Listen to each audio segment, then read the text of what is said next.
Saludo cordial tengan todos ustedes.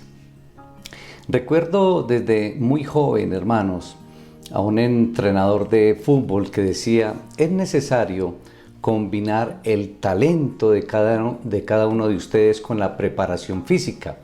Es decir, no basta entonces tan solo tener talento para desarrollar algún deporte, es necesario entonces la disciplina de entrenar para adquirir acondicionamiento físico y perfeccionar movimientos tácticos y técnicas.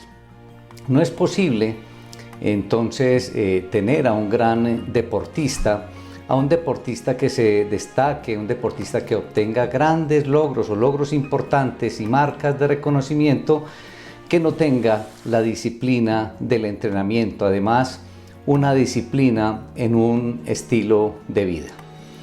Es increíble las horas diarias que muchos deportistas invierten para mantenerse en forma y así poder alcanzar las metas trazadas y los resultados positivos. Un deportista invierte diariamente muchas horas para entrenar y competir al final por tan solo algunos minutos o días en algunos casos.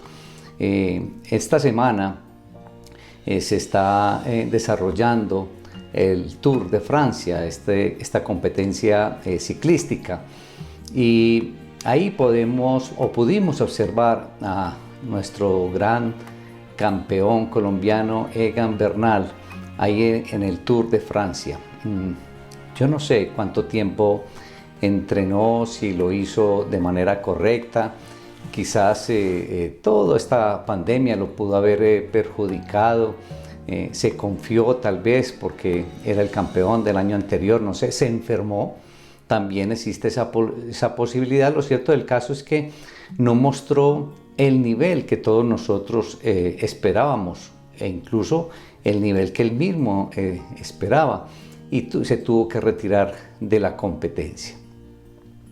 Pero yo te pregunto, hermano y amigo, ¿cuánto tiempo inviertes tú en tu vida cristiana al entrenamiento, a tu fortalecimiento, a la madurez tuya como cristiano, a tu estructura, a esa intimidad con el soberano creador, para esa competencia que al final no durará unas horas como algunas de aquí, algunos días? No, esa competencia que durará una eternidad, la vida eterna.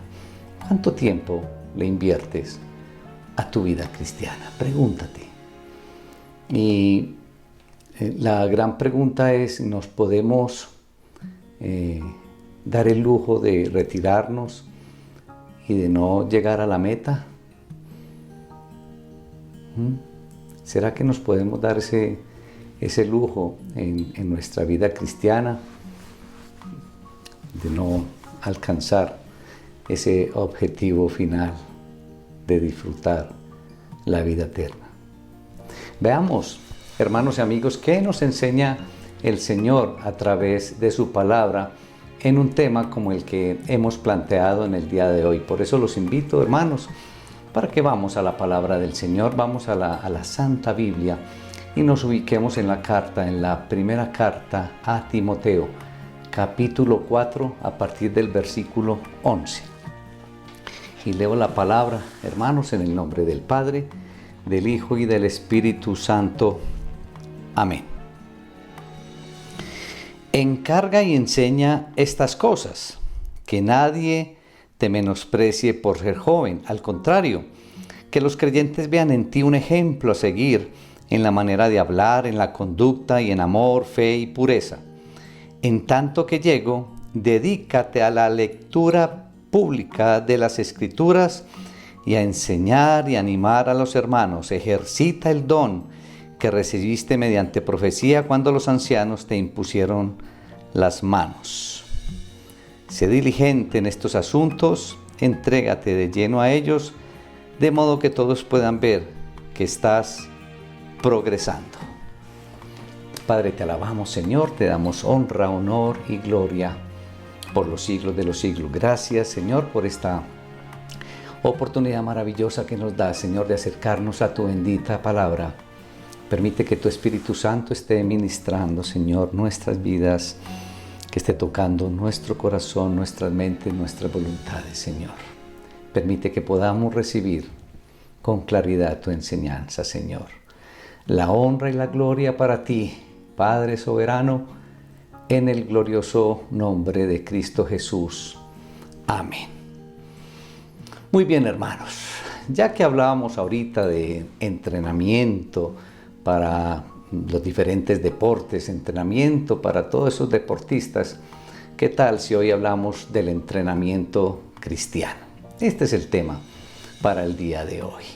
Entonces, encarga y enseña estas cosas. Empieza diciéndole Pablo a Timoteo ahí en el versículo 11.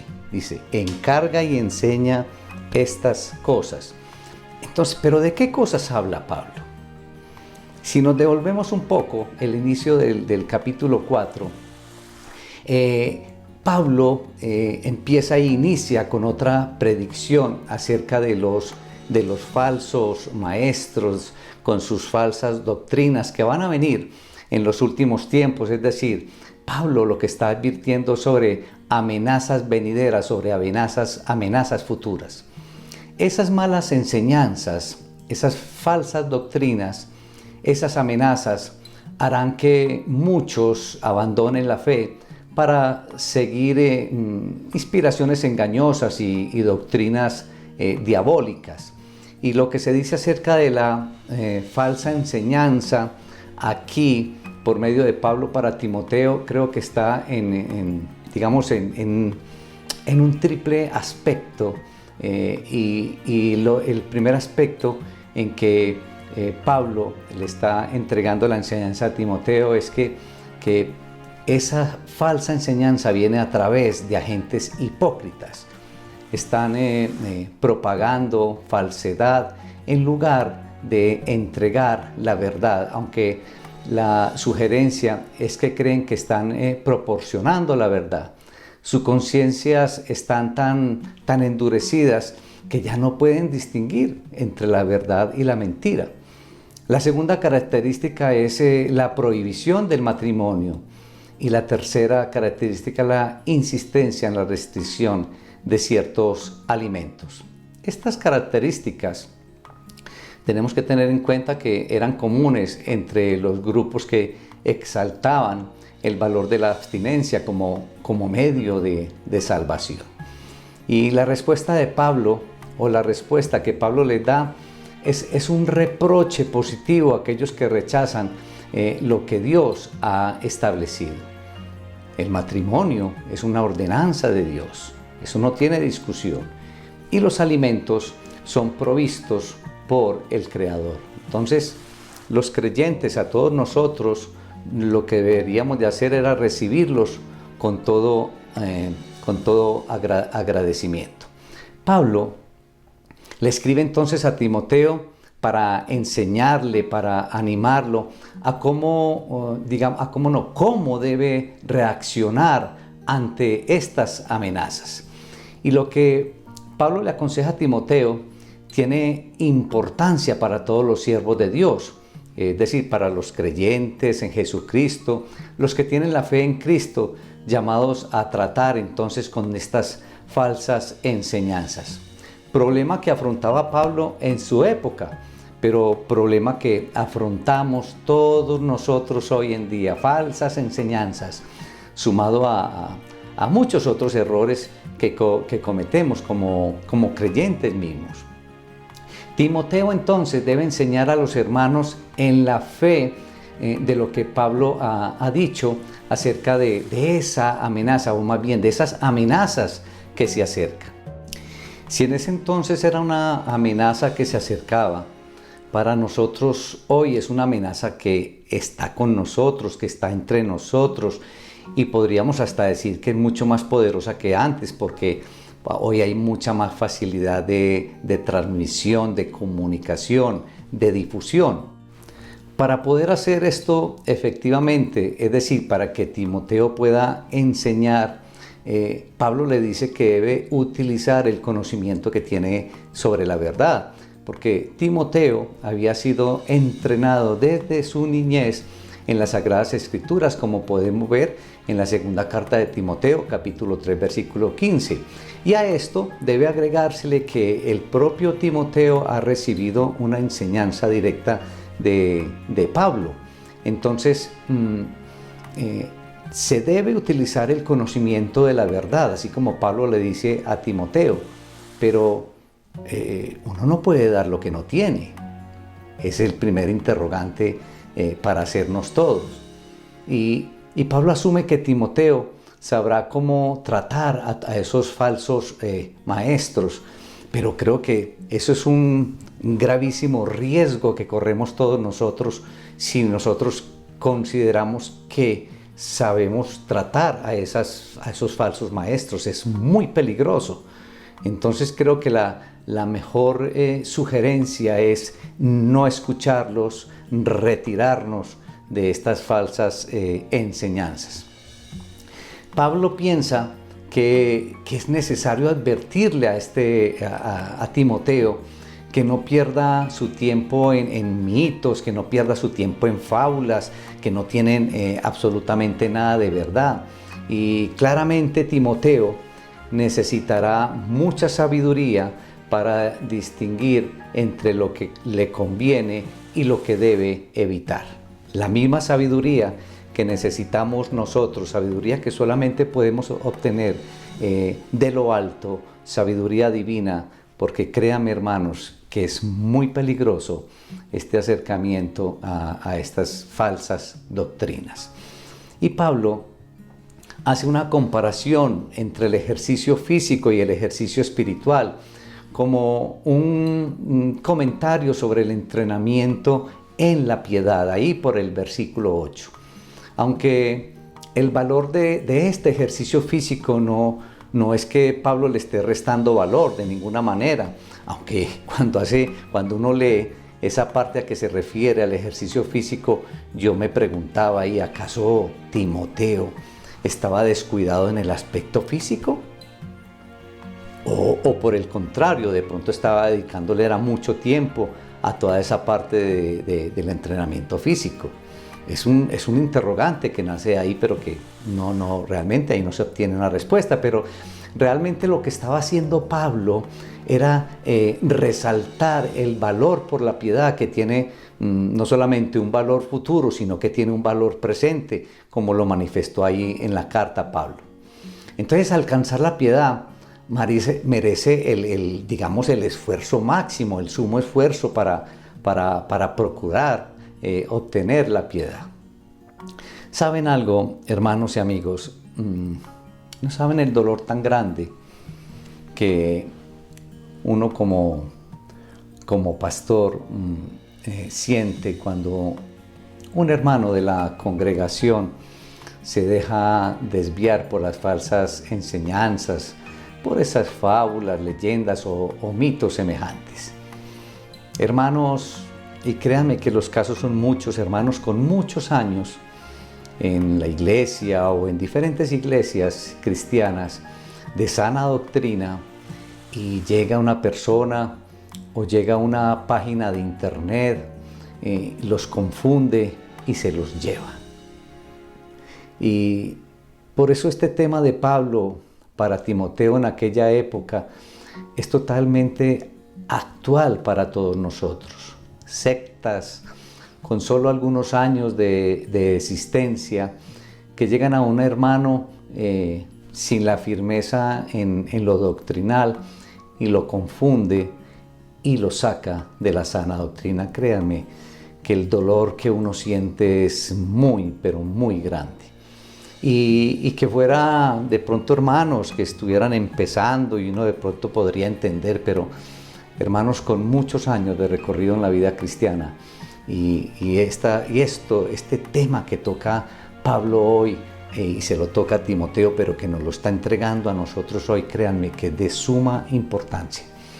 Y lo que trata Pablo aquí y sin considerar la personalidad de Timoteo, si es que tiene que haber una nota de autoridad en la enseñanza de Timoteo.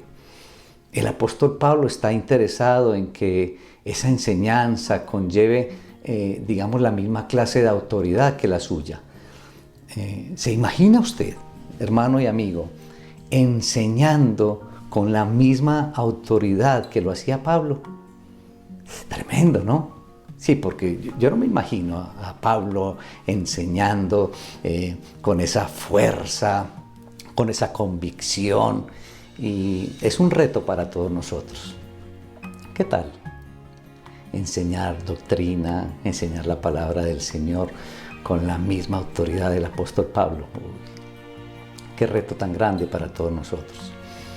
Pero reconoce que puede haber un problema por la misma juventud de Timoteo, por el versículo 12, pero la juventud, y le dice Pablo, la juventud no debe ser un impedimento con tal que su conducta inspire confianza. Por lo tanto, la edad entonces no es lo más importante aquí para llevar a cabo la tarea. Lo importante es el testimonio, el ejemplo que se muestre, el ejemplo que se enseñe. Y Pablo nos orienta en 5 áreas, mis hermanos. Y la palabra es importante, pero debe estar unida con la conducta. Esto es una combinación de, digamos, no solamente de lo que se dice, de palabras correctas, sino también articuladas con acciones correctas. Y se debe agregar a esta combinación de cualidades externas algunas cualidades internas como el amor, la fe y la pureza. Y esto resume el ejemplo de una vida cristiana aceptable. Y yo le preguntaría hoy, hermano y amigo, ¿qué ven en ti? Porque mire que hoy estamos recibiendo que esto debe ser una articulación de palabras y acciones correctas como formas externas, pero también hay formas internas como el amor, la fe y la pureza. ¿Qué ven en ti? Como para, digamos, copiar, para que copien positivamente. Interrogantes, un reto grande. Créanme que a mí palabras como estas me retan, me confrontan, me sacuden. Yo no sé a usted, hermano y amigo, pero créame, a mí me sacude grandemente. Y yo lo animo para que reflexionen en estas preguntas. ¿Qué ven en ti? Y Pablo recomienda 3 actividades públicas. La primera actividad pública que recomienda es la lectura de la palabra. Y posiblemente se refiere aquí a lecturas públicas de la Escritura con instrucciones para los oyentes y posiblemente para algunos que no son capaces de leerlas por sí mismos o que de pronto no las entienden como frecuentemente ocurre. Y esta práctica en aquella época se llevaba a cabo en la sinagoga, donde la lectura pública de la Escritura constituía una parte importante de la liturgia judía. Para tener en cuenta, hermanos y amigos, primero debes leer individualmente, personalmente la palabra de Dios para poder leerla a otros. Es indispensable. Entonces, no podemos pretender leerla públicamente si nosotros personal o individualmente no la leemos. No tiene sentido este punto de leer públicamente sin una lectura personal. La segunda actividad pública que sugiere Pablo aquí es enseñar. Y esa palabra traducida enseñanza está con toda probabilidad relacionada con la transmisión de la doctrina cristiana. Y la tercera actividad pública que sugiere Pablo es animar a los hermanos con esta misma enseñanza, entregando ánimo, acompañando, dando mucha fuerza, dando claridad en muchos conceptos. Y bueno, con la misma actitud, con la actitud propia, se puede animar a muchos otros. Y las tres actividades son de, podríamos decirlo, de gran importancia, no solamente para el pastor cristiano, para el líder cristiano, es importante para todo creyente. Es decir, esto es importante para ti como creyente. Y siguiendo estas recomendaciones positivas, aparece una negativa. No descuides el don que hay en ti, le dice Pablo a Timoteo.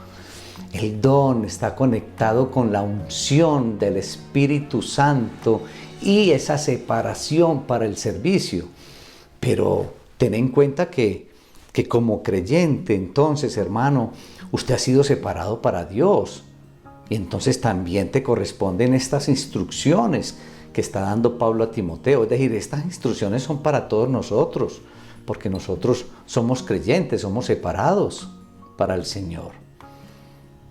Y podría, digamos, sugerirse aquí que Timoteo no estaba haciendo uso completo de sus dones espirituales, pero cuando ya uno analiza que esta palabra está en singular y que está como una recomendación a futuro, considero que la debemos tomar como tal, como una sugerencia importante para no descuidar ese don recibido del Espíritu Santo. A Timoteo se le recuerda la ocasión cuando él fue separado para el ministerio y lo anima a obtener valor de todo ello. Pero recuerda, hermano de amigo, como te lo acabo de decir, tú también has sido separado. ¿Qué valor le das a ese llamado? Al llamado tuyo como discípulo de Cristo. ¿Eres consciente de eso? ¿Le das valor? ¿Significa algo para ti?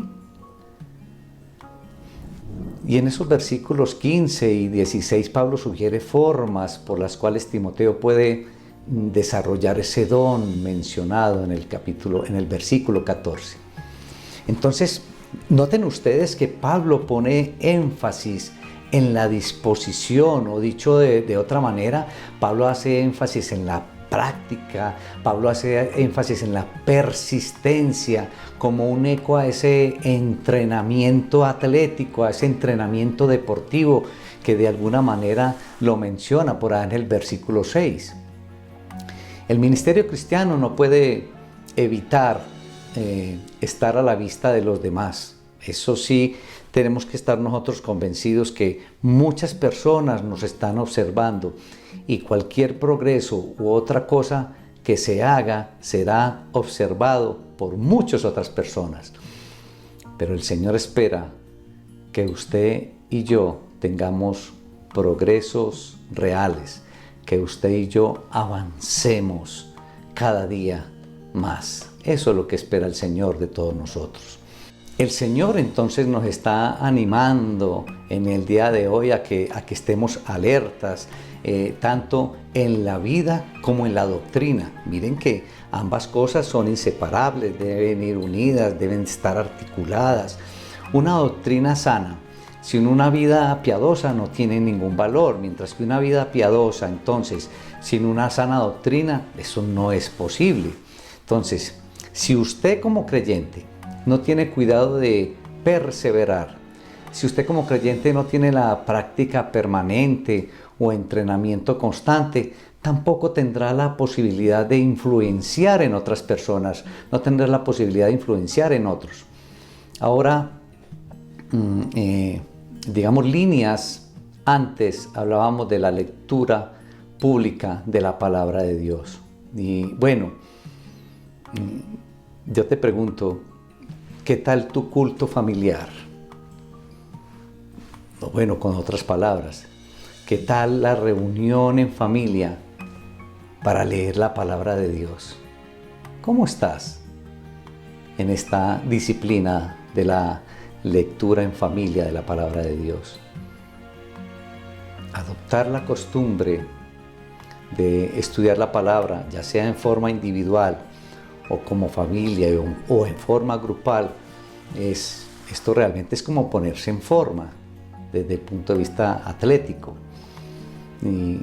Porque al igual que el ejercicio físico, leer la palabra de Dios regularmente produce grandes resultados, créeme, resultados que se ven. Y después de un tiempo vas a sentir un gusto en leer la palabra de Dios, hermano, y en profundizar en ella, porque vas a estar ejercitado y porque vas a estar entrenado para la lectura de la palabra.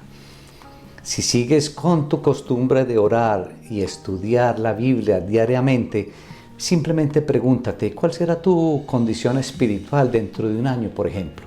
Pero con ese entrenamiento diario, con esa disciplina diaria, como si fueras un atleta cristiano. Pero de igual manera pregúntate, ¿cuál será tu condición si no dedicas tiempo a desarrollar tu fe, a desarrollar la fe? Dos interrogantes profundos, pregúntatelo, pero respóndetelo. Dios quiere, hermano y amigo, que te mantengas cerca de Él. Créeme, Dios quiere eso. ¿Qué quieres tú? Respóndete, ¿qué quieres tú? Pero una enorme razón por la cual a la gente le resulta como tan trabajoso, como de tanta dificultad leer la Biblia, es que nunca han aprendido algunas pautas sencillas para el estudio personal. Y yo quisiera darte algunas pautas sencillas para que te animes en esa disciplina de la lectura diaria y perseverar en ella y te entrenes en esto de leer la palabra. Lo primero, empieza con poquito, empieza de a poco, créeme. Comprométete a dedicarle 5 minutos diarios al estudio de la palabra, al estudio bíblico. Y por lo general vas a descubrir que vas a leer mucho más de los 5 minutos. 2. Pide al Espíritu Santo que te ayude a comprender, que te ayude a entender lo que estás leyendo. Al sentarte a leer, pídele a Dios que te enseñe, que sea Él tu profesor. Usa sino varias traducciones de la palabra y eso te va a ayudar a comprender la porción de la palabra. Y comienza con partes claras y básicas. No es necesario primero que leas algunas porciones o libros que de pronto pueden dar más dificultad. Empieza con libros del Nuevo Testamento, empieza con el Evangelio de Juan, por ejemplo, Marcos, otros libros de pronto más sencillos que te pueden animar de paso. La otra recomendación que te doy es, ten ahí a tu mano un cuaderno y un lápiz. Toma apuntes de cada sección que lees y siempre anota y fíjate cuál es el tema principal de esta sección. Mejor dicho, ¿de qué están hablando? ¿De qué están hablando y qué se dice de lo que están hablando? ¿Sí? Ese sería el tema. Hazle preguntas al texto, como si fueras un periodista. Pero también al final tienes que preguntarte y deducir, bueno, ¿qué me enseña acerca de Dios esta porción de la palabra? ¿Qué me dice del Creador, del soberano Creador? ¿Qué me indica de mí mismo? ¿Sí? Y también algo bien importante, bueno, ¿cómo me reta a mí el Señor a través de esa porción de la palabra? ¿Sí? ¿Qué voy a hacer con lo que aprendí? ¿Qué voy a hacer con lo que el Señor me acaba de entregar? ¿A qué me comprometo con el Señor? Y al final pues puedes concluir agradeciéndole a Dios por todo lo que has aprendido. Yo te animo, acércate y recuerda las recomendaciones. Empieza con poco, no solamente en porción, sino en tiempo. Te vas a dar cuenta que si perseveras y lo haces diario, entrenándote como un atleta cristiano, vas avanzando y le vas a coger un amor y vas a disfrutar de la palabra. Pídele al Señor, al Espíritu Santo, que te acompañe, que te enseñe. Yo sé que tú lo puedes hacer, anímate. como si fueras un gran deportista. Convéncete que eres un gran cristiano, pero entrénate, entrénate. El Señor quiere estar cerca de ti, muy cerca de ti. Falta que tú quieras estar cerca del Señor.